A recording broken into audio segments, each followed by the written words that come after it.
क्या कोई कंपनी 150 कारों का ऑर्डर ठुकरा सकती है, वो भी तब जब खरीदार खुद एक महाराजा हो? भरतपुर के महाराजा किशन सिंह ने जब रोल्स रॉयस को 150 सफेद कारों का ऑर्डर दिया तो लंदन से लेकर भारत तक खलबली मच गई। महाराजा को सफेद रंग और रोल्स रॉयस दोनों का जुनून था।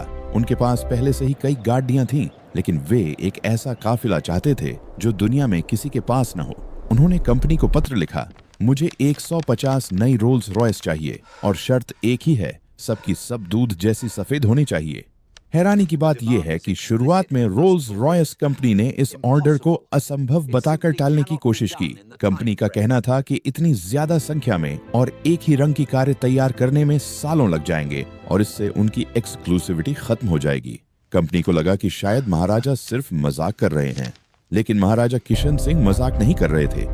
जब कंपनी ने आनाकानी की तो महाराजा ने सीधे तौर पर कंपनी को अपनी ताकत का एहसास कराया। उन्होंने स्पष्ट कर दिया कि अगर ये ऑर्डर पूरा नहीं हुआ तो वे न केवल रोल्स रॉयस का बहिष्कार करेंगे बल्कि अन्य रियासतों को भी ऐसा करने के लिए कहेंगे। उस दौर में भारतीय राजा रोल्स रॉयस के सबसे ज्यादा ग्राहक थे। कंपनी ये जोखिम नहीं ले सकती थी।